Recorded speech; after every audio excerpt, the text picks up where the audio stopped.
Eviction کو روکنا چاہتے ہیں تو ضروری ہے کہ آپ اپنی پارٹی کو مضبوط کریے۔ اگر AIDF کے 29 MLA آسام کی اسمبلی میں جیت کر جائیں گے تو میں آپ کو لکھ کر دے رہا ہوں کہ ہیمنت بسوا شرما کیا، مودی کیا، کوئی بھی آپ کو اپنے گھر سے نہیں نکال سکے گا۔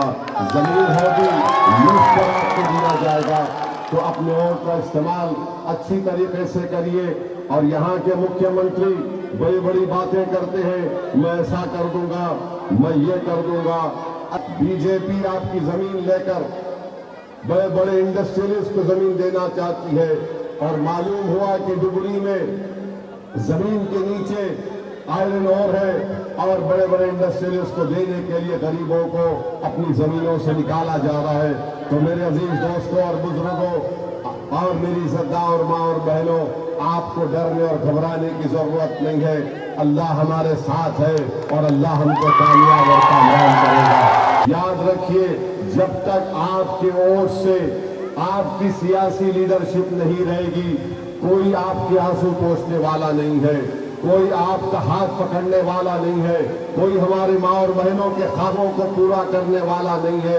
اسی لیے ضروری ہے کہ ہم اپنی لیڈرشپ جو آپ کے درمیان میں ہے، بدر الاجمل صاحب کے سامنے قیادت میں، یہ اللہ کی ایک بہت بڑی نعمت ہے، اس کا لحاظ رکھیے، یہ آپ کی ہے۔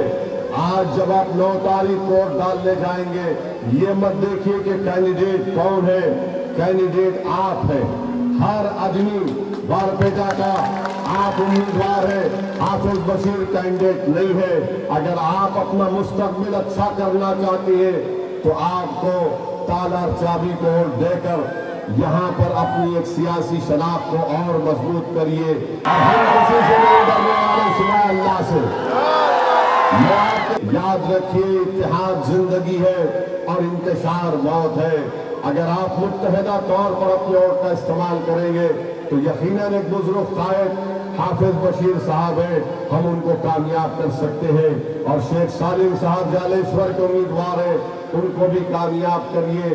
BJP کی طرف سے بہت سی باتیں بولی جاتی ہیں، کانگریس کی طرف سے بہت سی باتیں بولی جاتی ہیں، مگر پوچھو ان کانگریس کے لوگوں سے، جب یہاں پر 3000 فیملیز کو ایوکشن ان کا کر دیا گیا تو کیا کسی کانگریس کے نیتا کا بیان آپ نے سنا تھا کہ انہوں نے کنڈیم کیا تھا؟ آپ نے سنا کبھی کسی کانگریس کے نیتا کا بیان؟ بولنا نہیں چاہتے، ڈرتے یہ لوگ، ہیمنت بسوا شرما سے ڈرتے ہیں۔ ارے ہیمنت بسوا شرما، ذرا یہ تو بتاؤ کہ زبین گارگ سے انصاف کب ہوگا؟ آپ اس سے انصاف کب کریں گے بتاؤ؟ آپ تو بڑی بڑی باتیں کیے تھے۔ آسام کی جنتا ہیمنت بسوا شرما سے پوچھ رہی ہے کہ زبین گارگ سے انصاف کب ہوگا؟ ارے دلی میں آپ کی سرکار، NIA آپ کے پاس، سب آپ کے پاس، مگر زبین گارگ کی موت ہوئی۔ میں اپنی طرف سے ان کے پریوار کو تعزیت بھی پیش کرتا ہوں۔ آسام نے اپنے ہونہار بیٹے کو کھو دیا، جو اپنے گانوں کے ذریعے سے جنتا کو متحد کرتا تھا، جو نفرت کو مٹاتا تھا اور محبت کو عام کرتا تھا۔